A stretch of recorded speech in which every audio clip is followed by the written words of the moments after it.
I think we have to be serious about how brutally competitive the world is.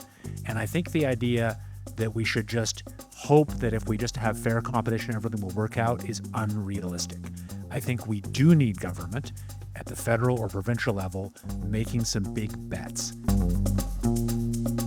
Hi, I'm Ed Whittingham, and you're listening to Energy versus Climate, the show where my co-hosts David Keith, Sara Hastings-Simon, and I debate today's climate and energy challenges. On January 27th, we were back at the Energy Transition Center in Calgary to record another show before a live audience. This time, we took on one of the toughest questions in Canadian climate politics: what energy transition actually looks like for Alberta. We dug into emissions, economics, diversification, and the uncomfortable trade-offs that tend to get glossed over in public debate. Thanks as always to Avatar Innovations for being such gracious hosts. We all had a lot of fun with the conversation, and I hope you do too. Just a note, unfortunately we had some mic issues, so apologies for any audio hiccups you might notice. Now here's the show.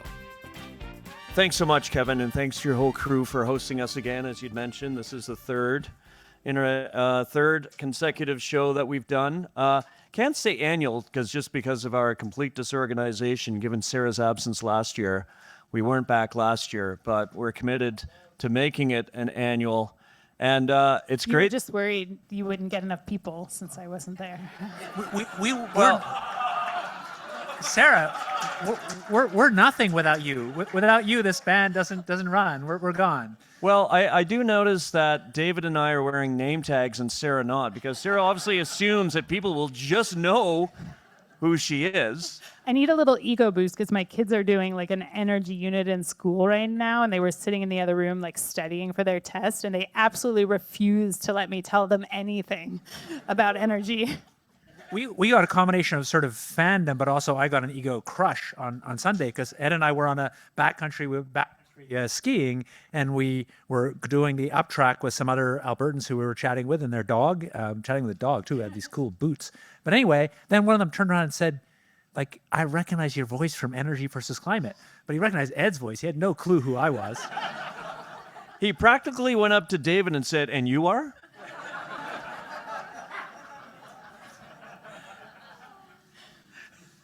I said an appendage. Well, thank you, David. That's right. We had another guy with us, my friend Jeff, but we said that Jeff was really you in disguise. Yeah. Well, it's great to be back, and we love being here and the partnership. And I will note we did a show on offsets a couple years ago, 2-3 years ago, and it is our most popular show ever. So these live shows can resonate. And just to let you know that, I'm putting you all on notice because we would like you to participate. We're going to get there. Hopefully we won't just be three monotonal talking heads for too long. We're going to save a bunch of time at the end for audience questions. And just so you have the extra heads up, you can see a stand mic over there, which you're welcome to line up and in front of. We also will have Michael. Michael, raise your hand, Michael. There, he's going to have a mic and he'll be roving around. The goal for tonight, we kind of said, well, what should we talk about? And, it's kind of Alberta's energy transition in a time when we're seeing the dissolution of the rules-based international order. So, yeah, one thing, as Kevin said, for sure that we can, be confident of is that energy markets won't be boring over the next few years. And what we want to do is unpack Alberta's role within these very shifting energy markets, Alberta energy transition. And as we're always trying to do, we want to try to steer away from the happy talk and get to the hard truths, get to have a more honest conversation than what we think we've been having to date. And to do that, we're all going to open just with a few thoughts on topics related to Alberta's energy transition. I'll go first, and then David, and then Sara, and then we're going to open it up to a three-way conversation between us. And looking at my watch, by about 1:45 or 1:50, then we'll turn to your questions. So, don't hesitate to start thinking of them now. For me, and just to put my cards on the table around an honest conversation, I want to acknowledge perhaps what is abundantly obvious. I'm going to start with Alberta and Canada, and David's going to go macro and talk about the world and global oil markets. To state the obvious, Alberta's and Canada's economies are heavily dependent on oil and gas right now. And in fact, and this is something I picked up from you, David, when we were chatting, Alberta is nearly in the 1 barrel per day per person club, which is pretty rare amongst advanced industrialized countries. We're not a country, but we're a jurisdiction. But we might be a country. Should we cover that topic too? Should we? Yeah. Too soon. Yeah, too soon. And as part of that, you have to recognize that they're roughly, and it depends on your yardstick or your measuring stick, but the 300,000 workers who are in the oil and gas economy or adjacent to the oil and gas economy, let's face it, they earn good money. They earn often more than the workers in other industries. So that's one hard truth that I think we need to sort of look at when we're talking about Alberta's energy transition. And in effect, you could call, and many have, Alberta a petro state, given its dependence on the oil and gas economy. The second hard truth is the oil sands is a very good cash flow business. And I'm going to specify the oil sands. And it's of course, subject to the price of oil in the world, but generally it kicks off a lot of good cash flow.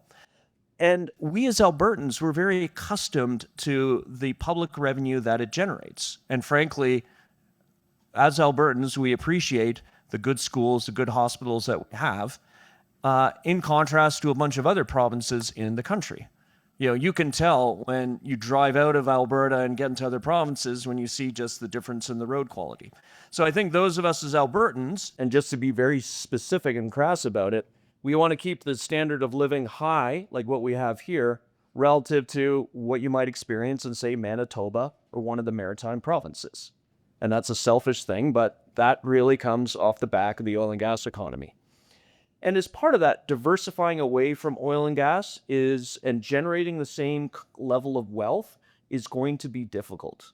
And in spite of the happy talk that you might hear from politicians, to find another industry that generates that kind of wealth that we can capture is going to be challenging. The last thing I'll say is, when we talk about energy transition, we often say that Canada and Alberta will be leaders in the energy transition. And the analogy I use is, if the world were transitioning away from wine, would you expect the French to be leading that transition? Kevin, I know, doesn't like that analogy. We've debated that one. I don't know why we're expecting Canada or Alberta to be leaders in diversifying away, say, from dependence on oil and gas, when it's against their economic interest to do so. Rather, you would look at it and say they should be kicking and screaming that way. But we have this happy talk of saying that we'd like to be leaders. And if you look at the actions of the Carney government, especially in the last few months, you could argue that they're doing the exact opposite, that they are actually emphasizing or even doubling down on Canada's dependence on the oil and gas economy. So that's my opener, my cards on the table around what I think in terms of Alberta and energy transition and its place within Canada and the world. David, you want to talk to us about some ideas you have and some forecasting around the future of oil markets in particular and how that's going to affect our place. Yeah, so I'm going to speak as a nerdy guy who doesn't really work in oil and gas, and my main job is in Chicago. I'm going to tell a bunch of Albertans about the oil market. And yeah, I basically just asked my AI to summarize, and I'll repeat what it says. But I think I'm going to give you the punchline. I think is that lots of the political talk here is that if the federal government wasn't holding us back, if Alberta really wasn't an independent country, if Danielle Smith was prime minister, we'd have this break boom and we'd be able to export a lot more. And I think this is just nonsense. And I want to say a little bit about why I think it's nonsense. So let's kind of go to the basics of where oil is going and what might happen over the next, say, half decade or decade. So just to kind of remind you, to break it down, The global oil demand is roughly a little over 60% for transportation. That's including road transportation and aviation and shipping. Those two are about equal now, both at about 7 or 8% of total. Then beyond that, there's petrochemicals about 15% and 20% for a bunch of other little stuff. Petrochemicals is growing. We can talk about transportation. Obviously, aviation is going to grow and keep growing, and I don't think aviation is going to get off fossil fuels for a really long time. But the biggest chunk of that, road vehicles, I think will. Last year, 2025, global sales of EVs and hybrids were about just over 25% of global sales. Reasonable projections put that at kind of in the mid 30s in just a couple years. Obviously, it takes a while for things to move through the vehicle fleet, but you don't have to be a genius to do the math and figure out that by like 2030, this is going to be taking a real bite out of global oil. And I think it's not going to stop. And I think it's easy to think about the fact that we have this hideous blowhard in charge of the country, or the crack house down south, who's saying a bunch of things that imagines it's going to change it. But I think the fundamentals of electricity getting cheaper in lots of ways, we can talk about markets that it's not, of batteries getting cheaper, of these vehicles getting cheaper, I don't think it's going to stop. I think it's just an argument about exactly how quickly it goes. So that's how I think about it. And I think looking at standard forecasts, people expect oil demand to be pretty flat from here, peaking late this decade, with global typical price forecasts kind of in the $50 a barrel WTI or a little above world.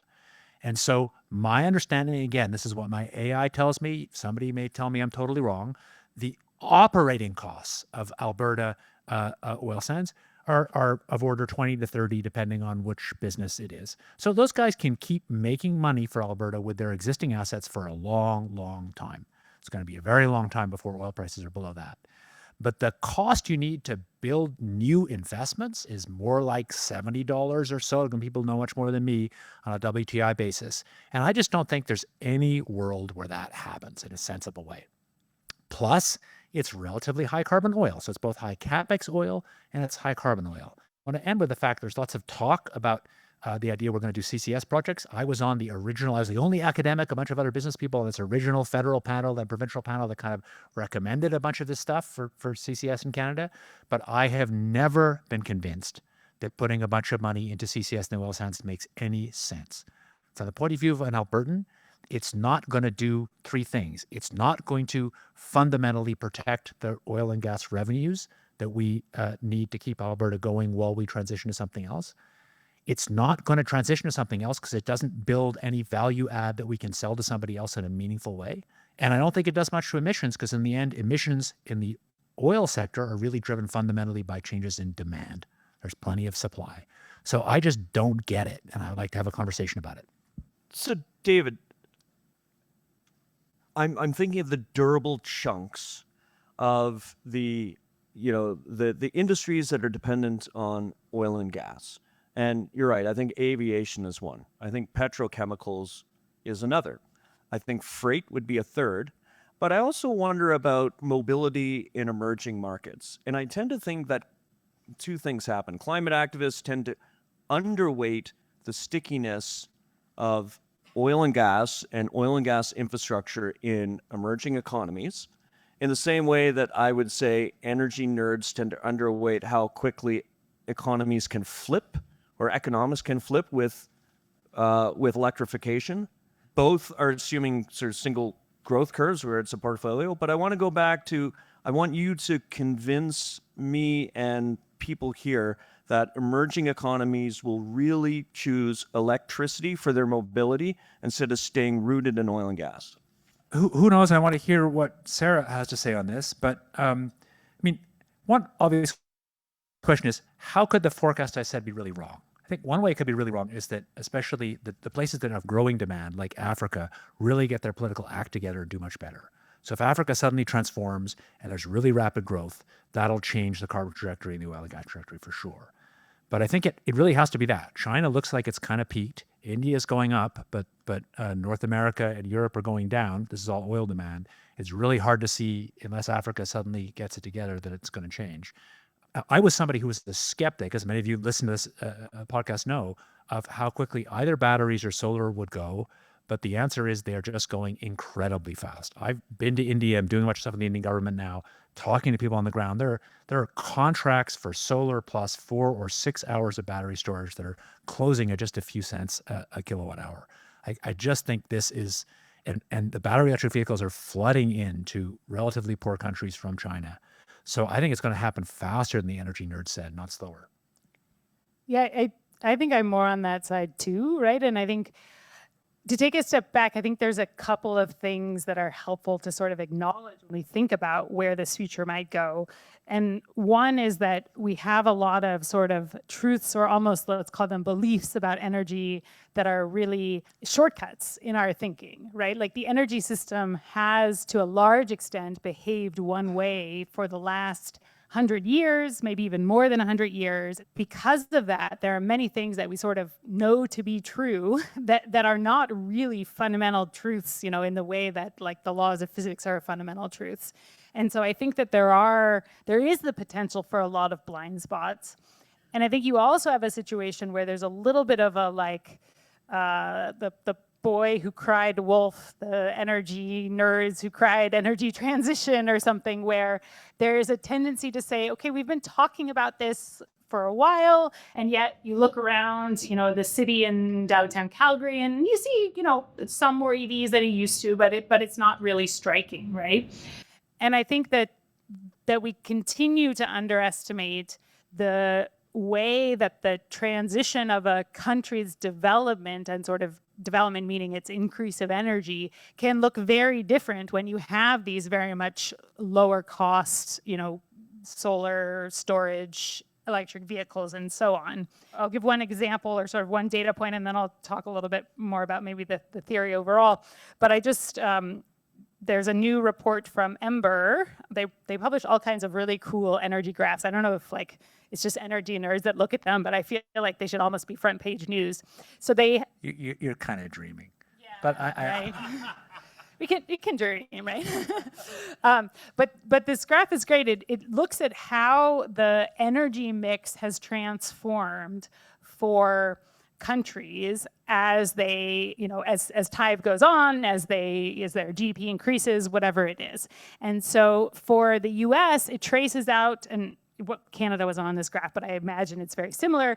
It traces out this very clear curve from being essentially 100% bioenergy powered to, almost close to 100% fossil powered, and now it's starting to come back up and move towards having more electrons that are powering it. And what's really interesting is I think that experience that we have all lived, and the people that have taught us about energy, that are in the companies that we work with, have lived, and the people even before that, is like this is this fundamental truth that that's how energy use follows.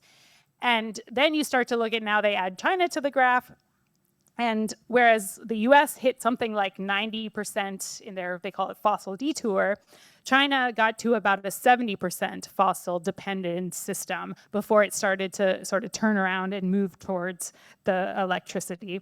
And India now is starting to show, at least on this graph, a sign of turning around at about 55%. And so, you have these, in some sense, similar experiences of GDP growth, and then they had a whole bunch of other graphs that basically said the same thing. The amount of coal that's being used at certain GDP levels, or the amount of solar, and all of these are going faster or slower depending on which way it goes. But I think that these underlying technologies and the cost of those technologies being different when these other countries are going through this phase of economic growth means that there is a very real world where they take a different path. And that is not just sort of by chance, but there's actually, countries out there, as much as folks like Trump and others are trying to ensure that developing countries are using more oil and gas, there's others, namely China being a big one, that are pushing in the other way. And so Jeremy Wallace, who's a professor at Johns Hopkins, had a really interesting piece, I think it was in Wired recently, where he said, among other things, was this quote of revolution is not a dinner party. but it's really insurrection or violence with one class overthrowing another. And so I found that quite interesting because sometimes I'm pushing back on this idea of like, oh, well, the energy transition, here, that's just like an attack on the oil and gas sector, right? And people, the Trudeau wants to kill the oil and gas sector. And I don't think that's really true. But the leaders of other countries of the world definitely do want to, go after the oil and gas sector. And their tools are principally financial and others. But I think that to some extent, they really are succeeding in that goal. I think there's a big debate about exactly how fast that will go. But there is, as much as you want to sort of how we push back on this framing of the boogeyman, fighting the oil and gas sector. There's sort of a way to understand that as that's what is going on. It's just we don't get to like stop that in Canada necessarily. Yeah, I mean, energy transition in the discussion, it'd be another hard truth we can talk about. It's extremely divisive. It's full of misinformation and disinformation. We did a show on that relative to EVs. And there doesn't seem to be any clear path to getting out of it, just in the way that there isn't a clear path to convincing a sizable chunk of the U.S. population that the 2020 election wasn't stolen, that those, unfortunately, views seem to be just set in concrete right now. And so to your point, I think I definitely can concede China, because now you've got more than 50% of new vehicles rolling off assembly lines are electrified. And as I learned, and by the way, here's a foreshadowing, we're going to have a show on China that features each of us interviewing different China experts and then mashing it all together, hopefully in a decent cut, and then responding to what we hear. But when I talked to Hong Li, who is a battery chemist with the China National Sciences Academy, he really looked at it and said, listen, the Chinese made this bet in the early 2000s, and in some ways they got lucky. So we credit them in saying, they're great soothsayers and Nostradamuses. In some ways, they got lucky with the bet, but they really went all in and they retooled the state. It will be more interesting to see what happens with India. And we'd had that show with Jayasunde to talk about it. And I think India can still go a couple ways. But one thing we know for the world, and if you're producing oil, is that India isn't going to absorb the slackened oil demand that's coming out of China because its economy is based on different fundamentals. So to your earlier point, David, I really wonder what's going to happen in sub-Saharan Africa. Yeah, and I don't want to overstate. I mean, I think the world's still going to be using a lot of oil in 2040 and 2050. It's just that it's going to be on this slow decline. I don't think it's going to be a decline as quick as climate environmentalists want. But the point is, in that world of slow decline, prices are going to be on average really slow. Sure, maybe a war can boost up prices, but on average they're low. And that's the world that I think Alberta's trying to sell into, and at the same time build whatever economy works to really have great jobs for our kids. And I think that's where there's a kind of disconnect here about how this is going to work. I think that comment about, they got lucky is sort of an interesting one. And in some sense, you can take it even further and say that like that was the only reasonable bet to make for a large country that wasn't a petrostate looking at how to, grow their energy use. So I think that to me, that comes back to like, you have the same kind of dynamics that we face here in Alberta, where you have the challenges of an incumbent industry that is able to, influence to a large degree and get a lot of government support and things, which is not unique at all to the particular incumbent industry we have. That's sort of a natural dynamic of an incumbency.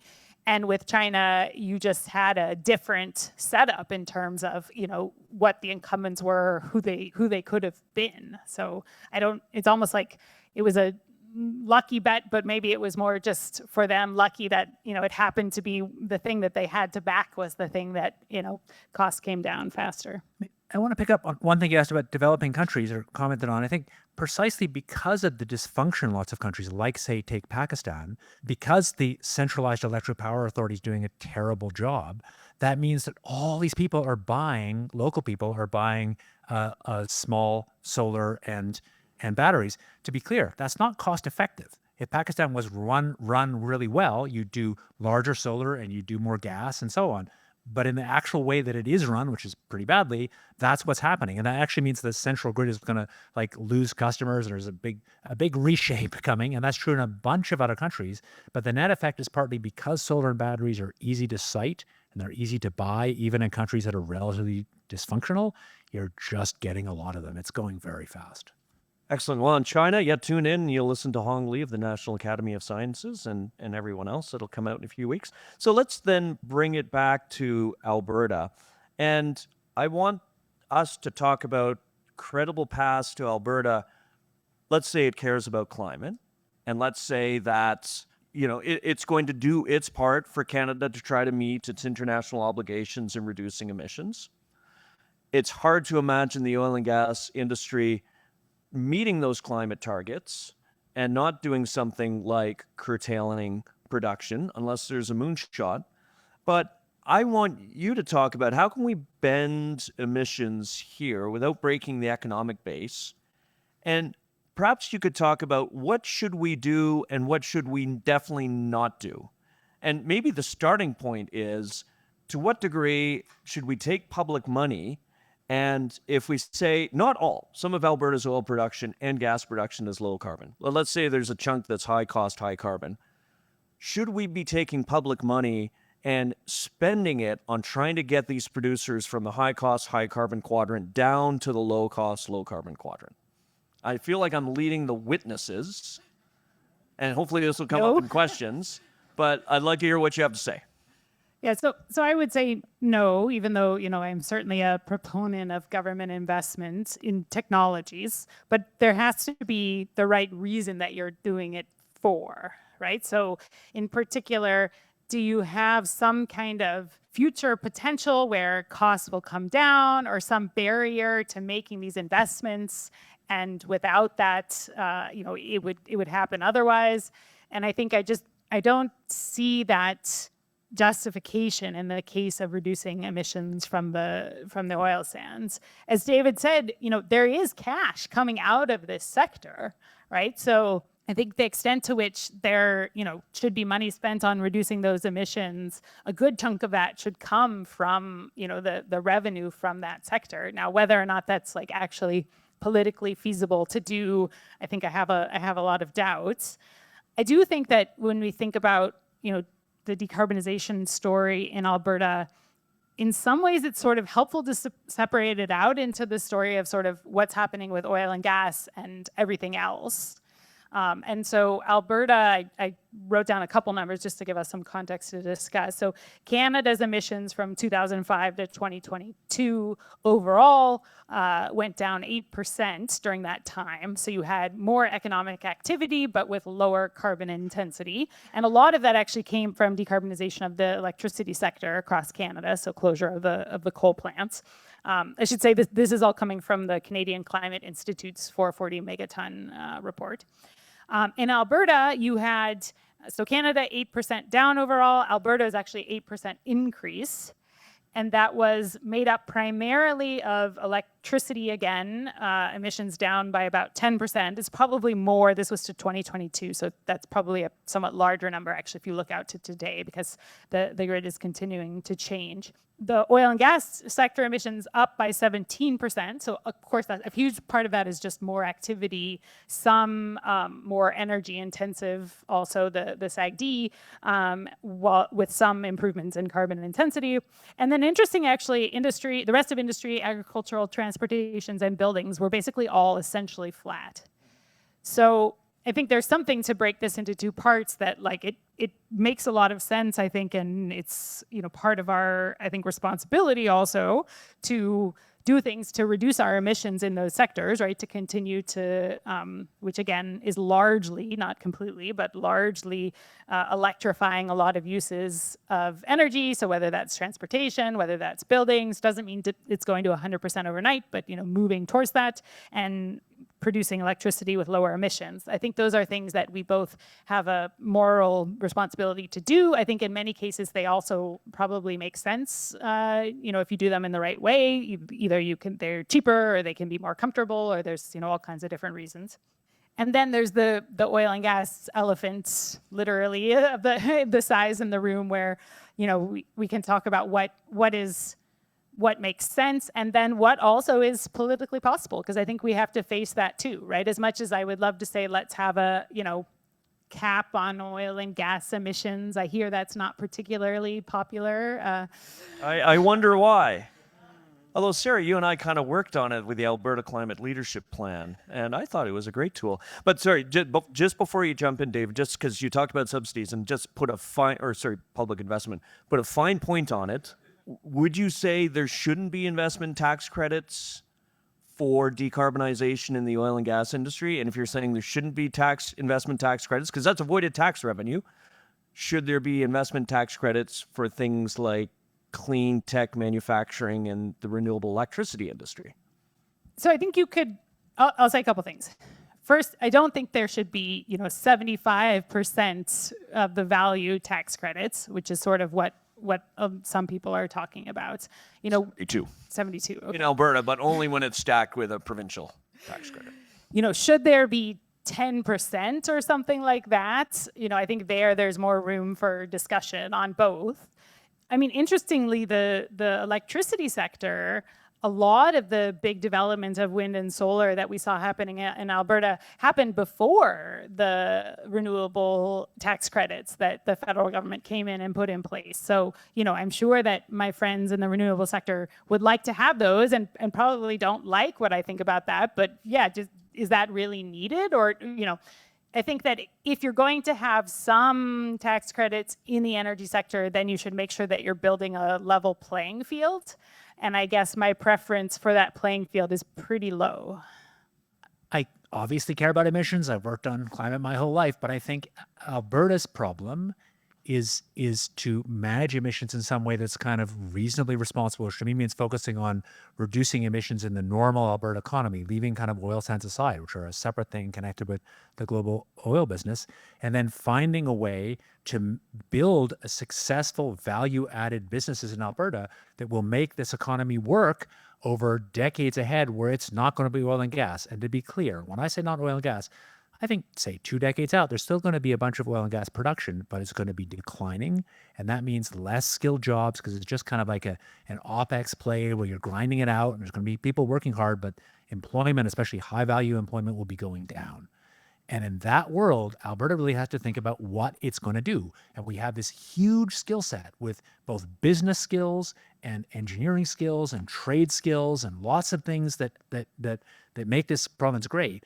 I think the province needs to be somehow thinking, to the extent that it can collectively, about how to win at something else. It's not necessarily energy. I was interested to hear in the conversations before we started that Alberta Innovation has sort of officially added aerospace, and so did you, Calgary, and that might not be a bad bet. I think that uses a bunch of the skills, kinds of engineering skills potentially this place has.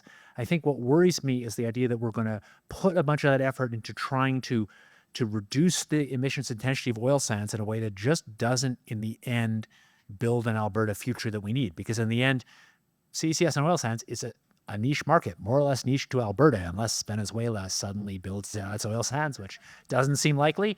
So it's not a big export case.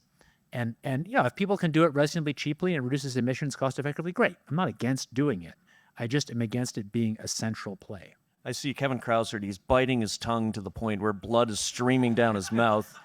But that's okay, because as our host with the most, he's going to get the first question. And I'm just letting you know that in, I'd say, about 10 minutes, unless we continue to like the sounds of our own voices, we'll move to questions so we can get you involved.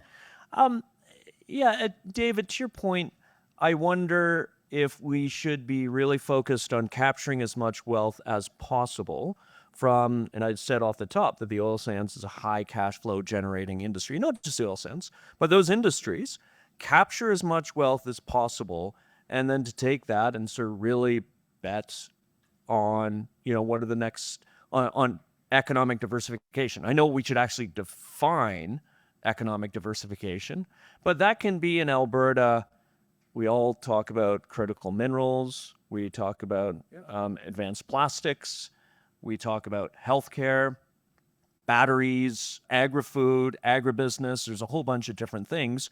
And just to put my 2 cents worth in, I'd agree in terms of the workforce that we have. We have a highly skilled, highly trained workforce.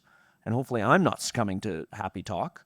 But and we've got communities that can take those workers and they can train them. We've got a provincial government that can train them. I know that we can do some rationalization between what U of C offers versus what U of A offers versus what U of L offers. We should do that in a more concerted way.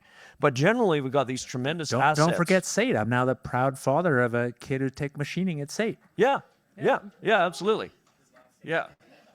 That's right. Hey, that was really helpful. Everyone clap for SAIT. Here. I agree. The question remains, so I listed off a bunch of sectors. What do you bet on? Yeah. And this is a thing, and going back to the Emerson report of 2011, that in its time was the latest, greatest sort of treatise on economic diversification, had some good ideas, some of them oil and gas industry adjacent, some of them very separate from the oil and gas industry. It then landed with a thud with the Stelmach in the latter days of the Stelmach regime. It got shelved. There's some good information. And it seems every report after every report that proposes some decent, doable work on diversification just then gets lost in the din around the latest energy price crisis of the day. So I'll propose a couple things there. I mean, to go back to one of the other questions you had is, yes, I think we are going to see a lot of wealth still coming from the oil and gas sector, and it does behoove us to use that in wise ways. And in fact, I think it's likely that we will see time periods where the oil price gets very high, right? And this whole concept of this transition that we're talking about is not orderly, like we line up and we reduce demand by this much and we reduce supply by this much and it matches out. In fact, we're likely to see much more volatility than we have in the past decades because we're getting used to a totally different dynamic of contracting demand. When you play that all the way out to the end, I've become really interested in my own research around what do we even start to do when we think about systems that start to get so small that they are no longer resilient? Eventually they get so small that they just can't function anymore. But at first they become sort of less resilient. And we actually don't have a lot of experience with this. One example would be like the phone system, the wired phone system, where you have places where government has basically stepped in. I'm more familiar with it in California. And there's sort of a mandate that you have a supplier of last resort, quote unquote, so that people are still able to get fixed line phone service if that's something that they want. And that may be discussions that we need to start having about, again, this is not at all tomorrow. We're talking about decades in the future, but something to start planning for. What I think can happen sooner is that volatility. But to answer the actual question you asked, I think to me, part of the answer is actually in the process, not the what you do. And I think an important part of that process actually is that you want to set up a system, a sort of research and innovation system that is relatively sheltered from political winds. And we have some good examples, right? I mean, I think the US, recent times notwithstanding, has some really great kind of ways that they have set up the research and development and innovation system that has allowed them to create, a lot of really impressive things. And there's some clear rules, and those involve things like, indeed, putting at arm's length from policymakers so that there isn't too much political environment, having a strong capacity within the state to make decisions about what to fund, to be willing to, fund a lot of different things and then start to whittle that down as they sort of compete. So there's sort of I won't go through the whole list. I think we once did a whole show about industrial, I'm forgetting the word. Yeah, industrial decarbonization and sort of what you do to support. So I think we don't have to reinvent the wheel there, but we have to be very careful in how we set up the system that is going to, invest that money wisely. I'll start with the narrow thing on CCS. I think one way to say it is if I had dollars to invest in CCS, if I put them into cement plant CCS here, and it costs me a given X dollars to save 1 million tons a year. Let's say it cost me the same X dollars to save 1 million tons a year in oil sands, which it may not, but let's say it did. I'd rather put it on the cement plant, because if you learn about that, that is an exportable thing. Roughly, I forget the number, 6% or so of global emissions are cement plants. A whole lot of them are going to have to decarbonize. If an Alberta company figures out a really good way to do that, that's a thing you can sell around the world. Whereas if you figure out a really good way to decarbonize an oil sands plant, there just aren't a lot of buyers. And I think that fundamental thing is something to think about. A related one for CCS, actually, to a shout out to some of the audience, is interesting ideas about combinations of biofuels and CCS. There's a bunch of these. There's several different Alberta companies pursuing these. Those are also things that can make low carbon fuels or hydrogen in different ways with carbon sequestration. Those are things that are also exportable. So I'd rather see that than oil sands.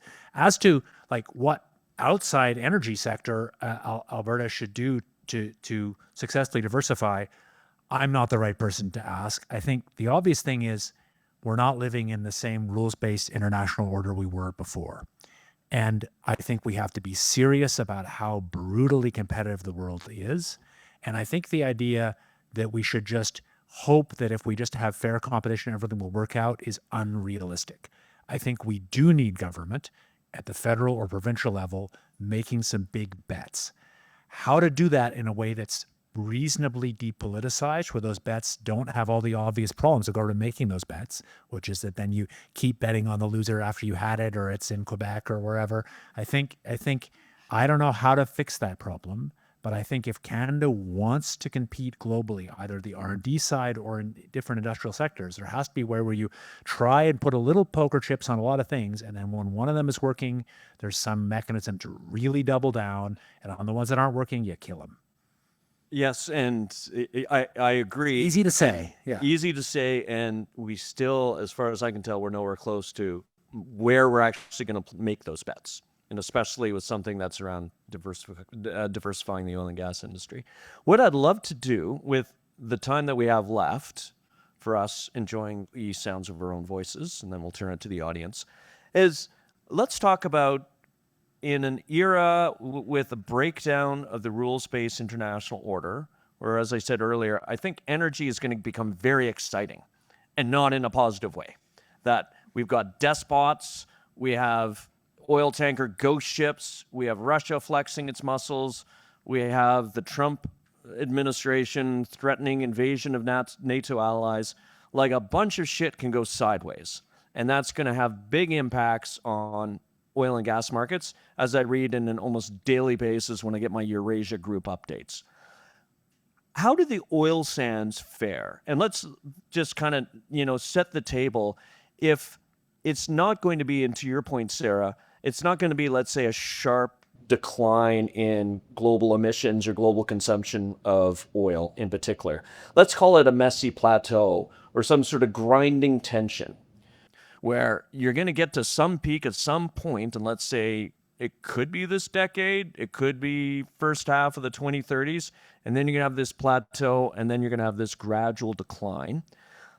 How does the oil sands fare? And I ask not as a disinterested party, I ask as an Albertan. And once again, I'll completely acknowledge that a good chunk of our public coffers are dependent on oil and gas, and the oil sands being the biggest chunk of that. And I'd love to hear, if you can, a case for the resilience of the oil sands under, new economic and geopolitical conditions, and a case against the resilience of the oil sands. We should talk about who is for and who is against.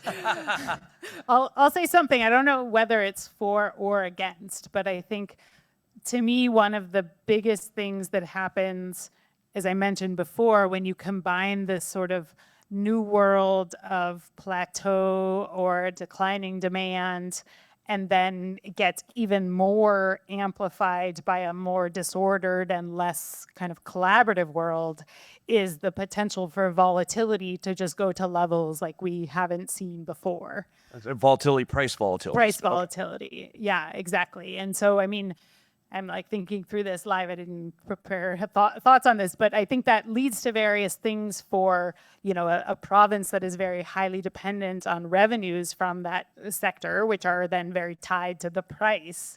as much as, again, I feel like it's everybody's favorite thing to say, we need to get off the resource roller coaster, but it's a little bit like we're about to go from the, Mickey Mouse, like kiddie coaster to the loop-de-loop or something like that.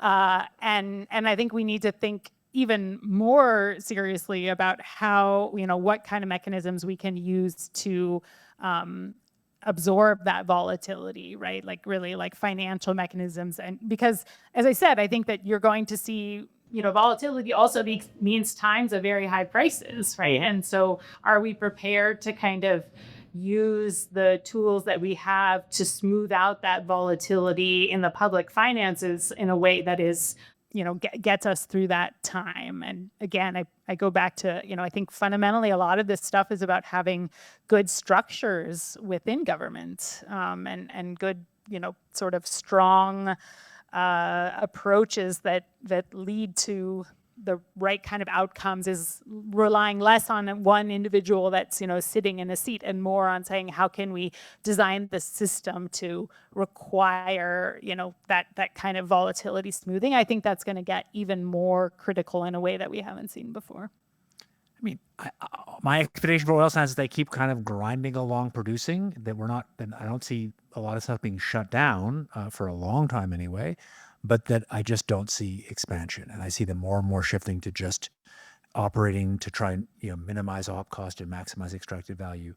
I think the question of whether we'll see more volatility is really interesting. I think it's really interesting to have Sara say this. I mean, who the heck knows? Predicting the future is so hard. I think overall I would kind of bet the other way, but you could certainly imagine. I mean, if Russia really politically implodes, that might temporarily drive oil prices high because they're such a big producer. I think you could imagine worlds where, let's say the electric vehicle stuff keeps happening even faster. I think Sara and I think it will be. There may be times where sort of the remnants of OPEC really try and drive prices low. So I think you could imagine really low prices. It's very, very hard to know. Overall, I kind of don't expect me more volatile, but I am not an oil market expert, so who knows? Yeah, and although it might seem far-fetched right now, we are one Arab Spring away that would affect the House of Saud from oil price volatility being absolutely unprecedented.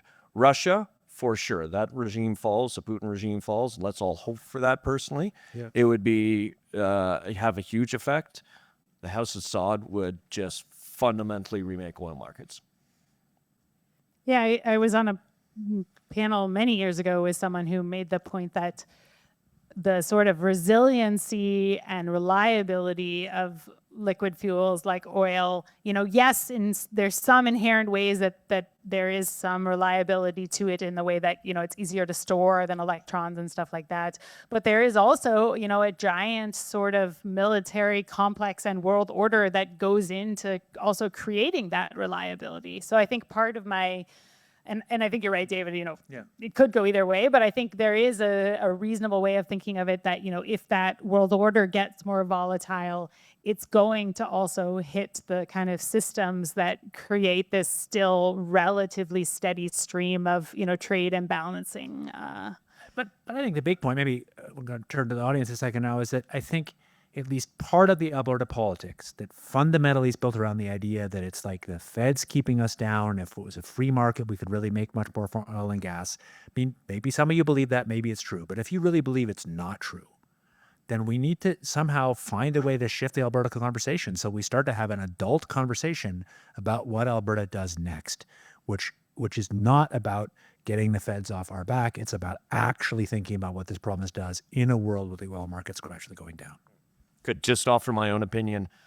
It's a large resource, long-lived assets, stable rule of law. We are slowly but surely dropping the emissions intensity of the oil sands on a per barrel basis, and it's really integrated into U.S. Refining. So my bet is it's going to be pretty long-lived and pretty resilient. But enough from us. Yeah. So we are contractually obligated. It was an MOU. It was an MOU with personal liability riders to give Kevin Krausert the first question, and we are only too happy to do that. So he's going to model good behavior and get up to the mic stand But I thought the deal was he doesn't actually have to model good behavior. He's not required to ask a real question. He can just attack. I Since didn't we read the brought fine the print, premium David. cheesies. We all read the MOU in detail, and there was no room for negotiation. Honestly, thank you. That was actually a really insightful analysis, I think, on where we're at, and I think a lot of points of alignment. I'm going to maybe quickly open with where Ed started, that if the world was transitioning from French wine, or if the world was transitioning away from wine, would we expect the French to be global leaders in that transition?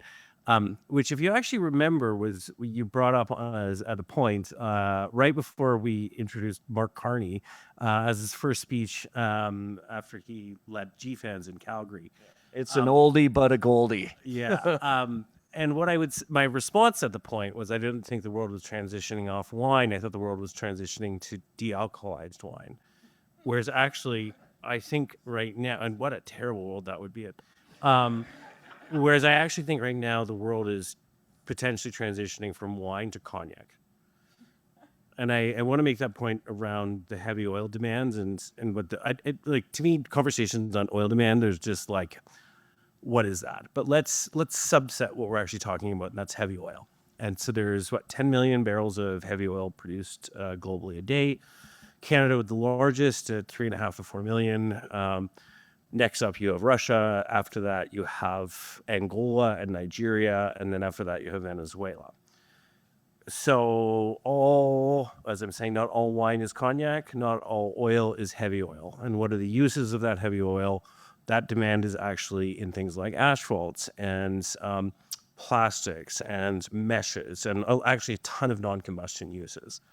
So you look at India, Reliance has just built in Mumbai a 1 million barrel a day heavy oil refinery.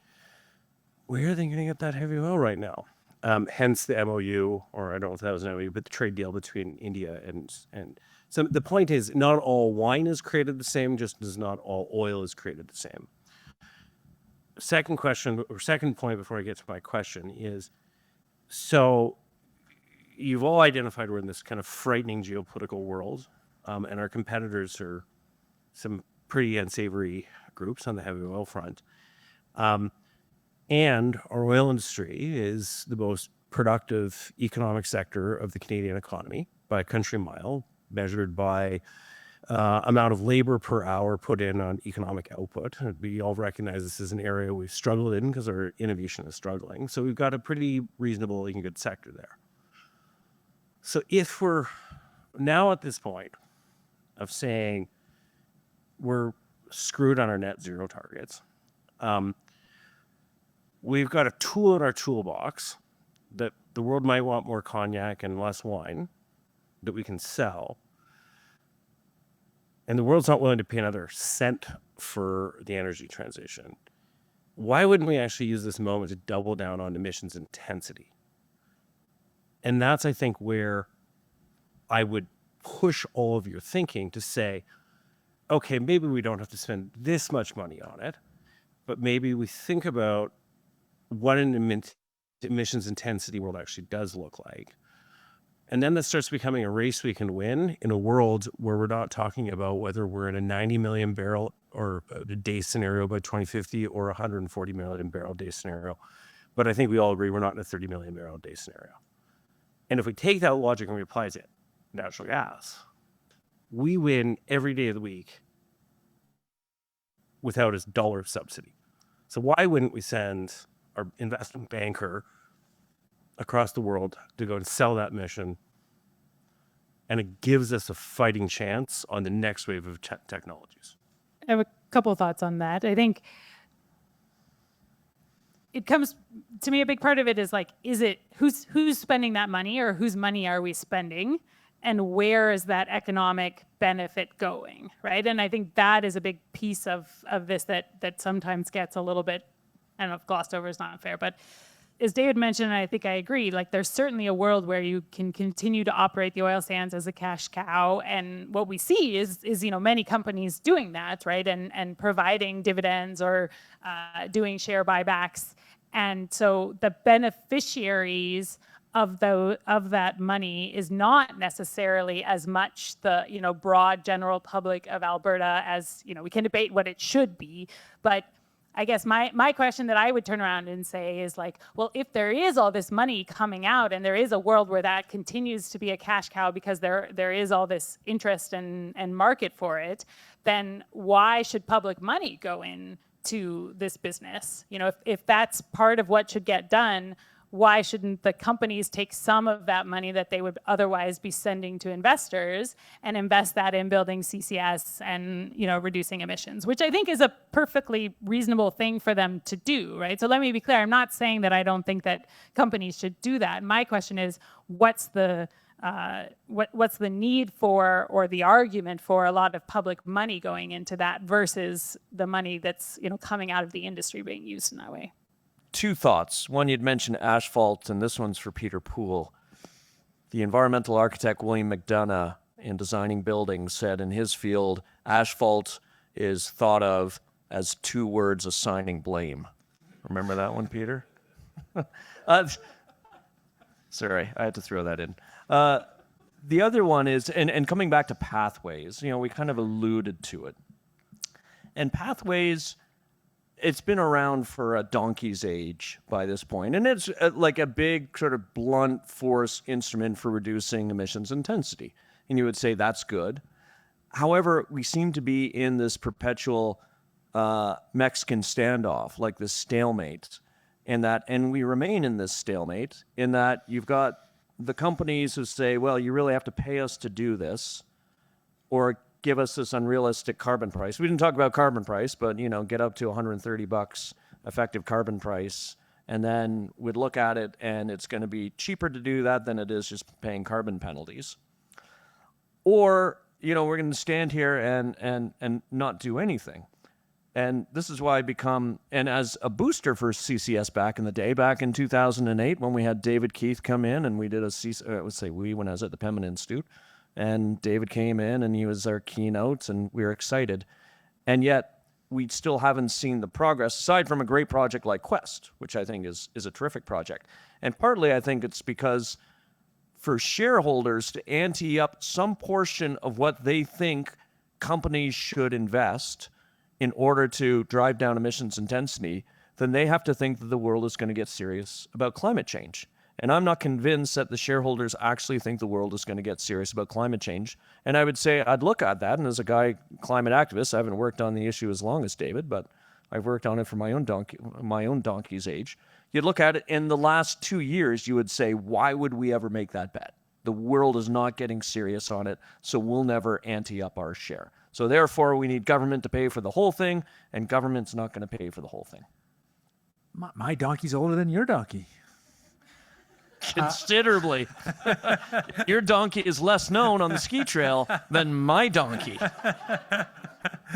I actually think the world is serious about climate change. I think one way to think about it is the world last year spent about $2 trillion on clean energy, and that's sort of roughly 2% of the global economy. And the big question is, if we'd invented an infinitely cheap, no environmental damage way to take CO2 out of the air, so the climate problem is completely off the table, there was no climate problem, what would that investment have been? And one answer is it would have been $2 trillion anyway, because clean energy was just paying for itself. I don't think so. I think there's a whole bunch of incentives and a whole bunch of reasons distributed from both national policies to local policies and individual policies that are driving it. And I think there's no easy way to tell, but my sense is, something of order half of it would go away in a world where there was no actual climate concern. So I think, in fact, the world is spending a lot of money and a lot of political attention on climate. It's not doing it in the way that some economists thought was some magic single carbon price. But in fact, I think there really is action. I think the action is driven by the fact that people can really see climate impacts in the real world. And I think, though, it's not clear that for people or countries or businesses beginning to really act on climate, that dealing with kind of residual emissions from I'll admit I don't know much about it, and I'll admit it's a little segmented out, heavy oil sector as opposed to the main oil sector, are really where you're going to focus. I think you're going to focus mostly on reducing carbon by decarbonizing through electrification and through decarbonizing heavy industry and through primary energy supply that's non-carbon. And so I think I think my view is, I'll admit I haven't thought about how segmented the heavy oil market is. I wonder how much elasticity there is. Like it's segmented, but there is some way that refiners can change. I admit that that's not easy. I'm just skeptical there's a real big value add for kind of low carbon heavy oil. Just to concede a point that I agree with, I think gas is really different. I think there is obviously a global LNG glut coming up, but I think that gas is a really different story in decarbonization. And there are some of the arguments that come from folks more on the political right here that we should actually take some credit for exporting LNG. I don't think those are nuts. I think that's a really different story. So why don't we give Kevin, you're the host with the most, give it like a 30-second rebuttal, drop the mic, and then we'll turn to someone else. Daniel, yeah, I was just going to say I'm bringing cognac next year. So we're upgrading. But I guess might be my thinking. I'm loving this. We've gone from most upgrade. So you're now saying that some heavy oil is cognac. It's better than wine. It's more expensive. That's a really, I mean, that really is a kind of interesting claim. And I gotta say, I'm just going to be a jerk here, but if you're right, then the differential against WTI would have the other sign. Because we're turning heavy oil into gasoline, which is what it was never designed for in Houston, because we can't build pipelines. But what I will say is we've got a tool in our toolbox. The current climate strategy is not working. Why wouldn't we use one of the few tools we have in our toolbox to negotiate this crazy geopolitical world and come up with a new strategy and a new vision? And that's my point. I'm not saying how much. I'm just saying maybe a little bit of cognac next year. Fair. And I would say the cognac to wine analogy, I use this with hydrogen. Taking clean electrons, converting them into hydrogen is like taking champagne, converting it into water, and then selling it for triple the price. All right. I have one comment and two questions. The first comment is with the proverbial French discussion and the wine discussion. I think it's very easy to look at the past and judge the past from today. So when you go to business school, everybody looks at Kodak and say, they have the digital camera and they just put it in the archives. We laugh at Blockbuster like, hey, they could have bought Netflix not once, but twice. And they decided not to do it. So knowing 50 years down the road, who are going to be the business cases we're going to be studying in the energy sector, like, hey, they had the opportunity to buy enhanced geothermal startups, and they didn't do it, or natural hydrogen, or something else. So I think that conversation is more complicated.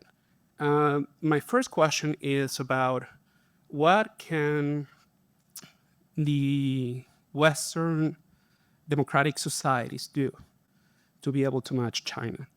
I think it's a bit of a fair comment to say that they were lucky. We're comparing two very different beasts. China is a centralized economy state where they can do, investments, and they don't have a return on investment. They have to come back to the investors, in the next year or 2 years. They can buy a mine in the Congo and sit over there for 30 or 40 years because they know that it's going to come in the future. That's not lucky. That's a complete different system. And on the other hand, when it comes to CCUS and oil, how the conversation changes if we moved into a world full of CBAMs with carbon border adjustment mechanisms. When you want to send oil to South Korea or Japan or India and China, and then emissions are not just a nice to have attribute, but it's actually something that is going to cost you money. So I can maybe comment on the China one. I feel like I'm spoiling the China episode, but that's okay. It's a preview of the China episode. One of the things that I learned from the discussion that I had, again, with Jeremy Wallace, is that there is, of course, things that have come out of China that have been, largely state supported, but the success with EVs and the EV manufacturers there is much more of a sort of traditional startup story. You basically had companies that thought that sort of didn't have the baggage of an existing incumbent auto industry who, would rather again, and this is not a judgment, understandably would rather make a lot of money selling an internal combustion engine than makes kind of startup level money selling an EV.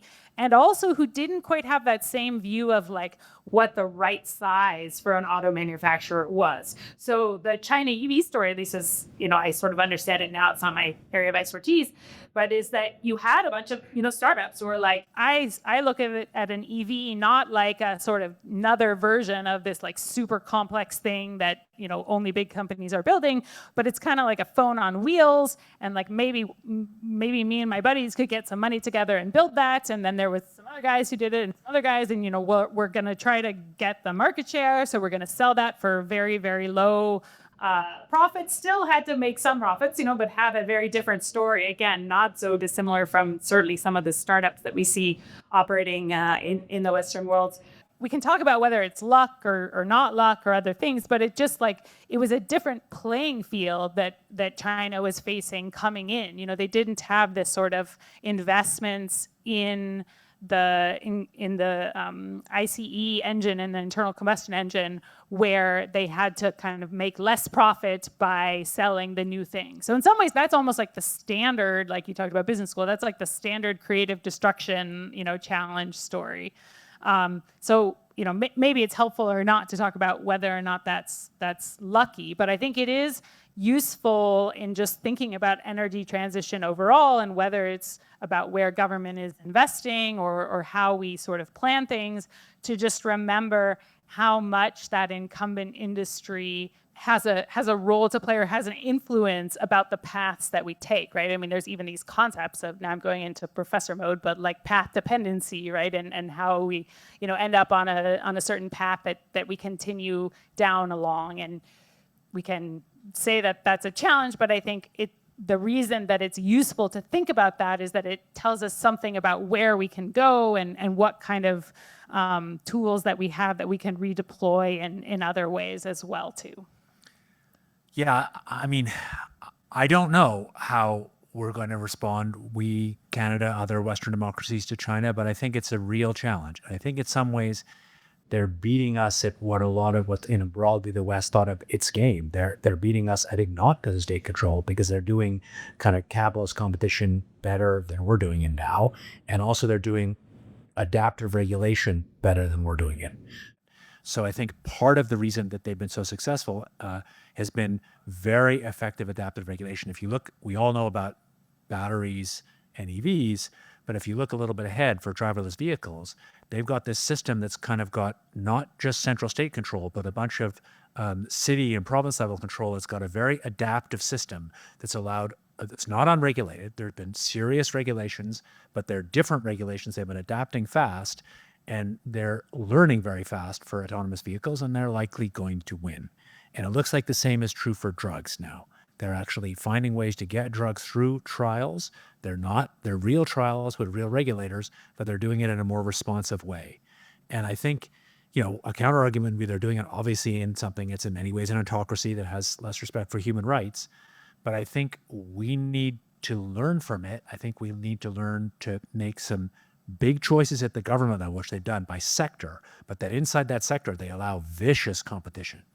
And I think we need to figure out a way to do that, because the way in which China is just becoming the manufacturing hub for the world should worry the rest of us. Maybe I'll add a couple things on China. We should really respond to his question about CBAMs. And if that's going to, but let me okay. Yeah, okay. Let me say a couple things on China first, in defense of Hong Li of the National Academy of Sciences, because I don't want Hong to wind up in some gulag equivalent in Yunnan province, and I don't falsely attribute that he said they were lucky. Hong, as we discovered, is on the watch list, which means that he has to toe the party line pretty quickly. If you listen to that interview, you'll hear him toe the party line. But I think what I inferred from that was they'd made this pretty big bet, and there was a bunch of macroeconomic and geopolitical things that could have knocked that bet sideways, including the Iraq War of 2003, which in the end didn't destabilize terrifically and for a prolonged period global energy markets, the financial crisis of 2008, 2009 that didn't bring down all markets for working capital, which it could have, And then also the fact that China inherited kind of the solar panel innovation baton, the learning curve baton from other jurisdictions, namely California, Germany, and Australia. And they picked it up and ran with it. And some of these jurisdictions really kind of ceded that innovation in that market to China. So in that way, I think they got lucky, and that is partly why they are, just the breadbasket of clean energy tech in the world today. Quickly on CBAMs. Carbon border adjustment mechanisms, for those who don't know all the acronyms, I think the answer is if there really is an effective CBAM that means that there's some export penalty for this heavy oil, then that's where capitalism should work, and there'll be investment dollars to clean it up. Yep. Okay, I know we got Joe on deck. Joe. Can we talk raw politics? So elections, 2013, arguably the first climate election, I would think, with Wild Rose leader Daniel Smith saying that climate change was real a week before the election. Of course, the Lake fire following that, and then that was a big change. Fast forward a decade later, climate disappeared off the Alberta stage. Energy was there. I would argue it was an energy election. It was people voting for energy that elected our current government. And then just looking at the 2024 US election, very much an energy election. And then the last election here in Canada, very much neither on the agenda, right? It was all about affordability and sovereignty. So here's the question. You have to write policy for the alternative party. I'm not saying which that alternative party is to the current government for the next Alberta election. And is climate on the agenda? Is it not on the agenda? If it's on the agenda, how do you frame it for the electorate, knowing that climate's getting worse? And arguably, it's not the top 5 issue anymore, but arguably voters still care about this. Wicked question. Wicked question. Sara, we've both been somewhat involved in weighing in on that for one of the parties here in Alberta. I don't want to reveal our partisan stripes. What do you think? Just to be clear, I'll talk to any party that wants to ask me questions. So. As will I, but one party doesn't talk to us. I like to sometimes say, I do policy, not politics. But I think you're right that it's really, in some sense, a politics question. And I've learned a lot from people that are in this space. And I think a big part of it is figuring out how to make up your tent around the issues and how to bring people kind of along in a positive story that you're telling. I just had a thought that totally went out of my mind that I was going to finish on. It was really good too. It was super insightful. I was going to have all the answers. Corner Sara during when we wrap up, and feed her a beer, and that thought will arise. David, do you want to add something? Yeah, I mean, I think the answer is I wouldn't say that much about it. I'd make it clear that climate was a real issue. I'd have it built into some policies for housing and transportation, but not in a major way. And I'd really focus on understanding the stuff I've been talking about, understanding how Alberta moves forward in a world where the oil market is going to peak, where climate change is real, but it's how we respond to it more than what we do to somehow magically solve the climate. Yeah, and Joe, at the risk of being a testy host, I'll challenge one of the premises of your question, and that is that the 2024 election in the U.S. was about energy. I don't think so. I think it was about a bunch of different things, and I think energy has been off the radar screen. I think in Alberta, though, if we have an election as scheduled in 2027, then you could talk about energy transition, maybe not leading with the climate foot. And maybe that's shades of nuance that people don't get. But I think you have to look at the economy and say, we've based on any given day 20 to 25% of our government revenue on a rapidly cycling commodity price or commodity prices. Is that a wise thing? And if it isn't, what do we do? And I think that's a rich conversation to have. And I really trust Albertans to have that conversation and to weigh in intelligently. I remembered it, so now you're going to find out it wasn't as good as I said. But I think there's two messages that go very much along the lines of what you were saying, Ed. You know, one of them is really thinking about things like affordability, and I would argue that Alberta is a sort of special case where this like resource volatility and financial volatility is sort of a version of that for our province. But I think actually even broader and more fundamentally, it's like coming back to, you know, flipping that story on its head and saying, you know, we're the government and we're here and we can do good things, right? And that comes to like figuring out how to build government capacity to invest and create diversification. It comes into, you know, governments can like provide good services, and we can, you know, I think a lot of the solutions that also relate to climate are actually wrapped up in taking some of that back as, you know, maybe the New York election. Obviously, we're not New York City. I'm not saying that that's the kind of messaging that's going to win an election here in Alberta. But I think there's some interesting lessons to, you know, put through an Alberta filter of the messages that resonated there. You mean we're not going to get free buses? I mean, I think it could work for an alternative party to kind of hammer this government on the kind of realism of their implicit idea that somehow the whole oil patch is just held back, and without these federal people on our backs, it would go fast. I think if you buy, and maybe I'm wrong, but if you buy the kind of arguments I'm making, that they're just fundamentals that say that's not the real world we're in, I think hammering Smith on the fact that she's not defending the real world, that just talking reality, I think would be helpful. Okay, we're going to move into the rapid fire phase. Okay. And by rapid fire, we've got 3 questioners at the stand mic. That's right, you 3 gentlemen. And we're going to keep our answers like 30 seconds. I want to talk about petrochemicals. Specifically, I found out with some research that the extra oil we got through TMX was not primarily made into combustion fuels. It was made into petrochemical products in Chinese petrochemical facilities. In Saudi Arabia, they use gasoline, kind of heavier naphtha-based inputs for creating petrochemicals. And in Alberta, thanks to Peter Lougheed, as many people know, we use natural gas liquids. Are we, perhaps by sending extra bitumen to China, so basically we're taking ourselves out of the value upgrade process by putting more bitumen through TMX? What do you think about that? 30 seconds. David, go. Might be true. Good role modeling. Yeah.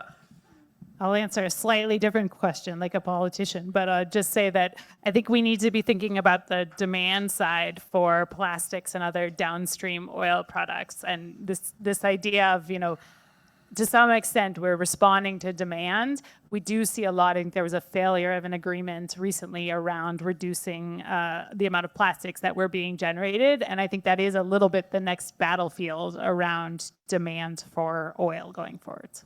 I think the Dow Net Zero project is a great project, and I think it's worthy of, you know, a deal with the Canada Growth Fund for industrial decarbonization, even a contract for difference. I don't see the bitumen going down the pipe through Trans Mountain, and whether it's looping around the corner and going to the US or going to China, I don't see that as fundamentally detracting from the viability. I don't think there's that much competition for supply. James from Pitcher Creek, recovering astrophysicist. In a future defined by values-based realism, a new paradigm, does the value priority shift from abundance to resilience? And if so, in that context of resilience, how do fossil fuels compete with renewables? When you have the option to adopt renewables anywhere on the face of the planet, wind and solar plus batteries, right? Versatility, scalability, especially cost. It's zero marginal cost electricity. How do fossil fuels compete in that resilience focused? If that's the imperative, essentially. I think it's very segmented. I think for parts of transportation, fossil fuels are going to be competing for a long time because of the enormous energy density of liquid fuels. I don't think that's going to get competed out for a long time. And I think it's also important to remember that while batteries are suddenly getting cheap enough, against my guess, to deal with diurnal variability from solar and really compete, it's a long way to compete with seasonal. And what that means is that the cost of electricity that's solar plus batteries in places close to the equator is fundamentally a lot cheaper than here or north. I'll say a lot of people live close to the equator, and it does, a sort of breakdown or more challenges with this global trade and sort of global playing nice with each other, I think does tip the scales somewhat and makes it more expensive to get that resiliency from fossil fuels in a global world. But again, not kind of overnight black or white, but a change to the economic calculation. I think over the long term, solar especially is going to crush the competition, and including in emerging economies, Developing countries. I think in the short term, I laid my cards on the table. I think in aviation, freight, some parts of mobility, we're still going to be locked into oil and gas for some time in the next 20 years. And I think electrification will have a tough time competing. I think it's more like 40 years. I think 40 is left. Let me add 2 seconds or 5 seconds. I think in 40, yes, solar will be crushing it and electrification will be crushing it. Yeah. I think it's going to take that long. Yuri, Thanks, Ed. last question. Okay, I'm going to try and thread together 3 concepts from the discussion tonight, and I appreciate what you guys are bringing forward here. It's great. So first concept, Kevin, thanks. Isn't it a good idea to be reducing the emission intensity of our fossil fuel industry? I think that's good. Sarah's comment, who's going to pay for it if it's not the government?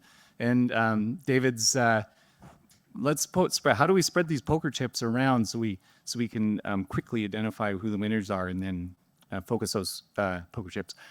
So the question is what do you think of direct investment as a means to pay your carbon tax? So it's come up in tier in Alberta here, where you can pay, invest in greenhouse gas abatement directly within your own company, within your own operations, as an equivalent to paying carbon tax. And I'm not referring to the zombie credits. I think those are a horrible idea, but it is a way to pay for greenhouse gas abatement without government intervention or government support. And it spreads those poker chips around because each company that is paying carbon tax, a fraction of that carbon tax, they can invest it within their own operations. And that's a great way to lubricate the abatement process. I'll keep my answer to 3 words: rife for gaming. Yeah, I'd go with bad policy that's double counted and not needed, because if you invest in carbon emission reductions and you're subject to a carbon tax, then you get emission reductions and you get money by doing that. So it's sort of just a way to sort of magically invent more money that you're getting by doing that. My co-host nailed it. I get blunter when you force me to be short, Ed. Thanks for listening to Energy versus Climate. The show is created by David Keith, Sarah Hastings, Simon, and me, Ed Whittingham, and produced by Emma Tandon, with help from Michael Edmonds. Our title and show music is The Wind-Up by Brian Lips. This season of Energy versus Climate is produced with the support of the North Family Foundation, the Conscon Foundation, the Trache Family Foundation, and you, our generous listeners. Sign up for updates and exclusive webinar access at energyversusclimate.com and review and rate us on your favorite podcast platform. It really does help new listeners find the show. If you enjoyed this episode, check out our other EVC Live from the Energy Transition Center shows on offsets and carbon removal. You can find them back in seasons 4 and 5, respectively. We'll be back later this month with a show on China's energy transition, featuring interviews with a variety of China observers and experts. See you then.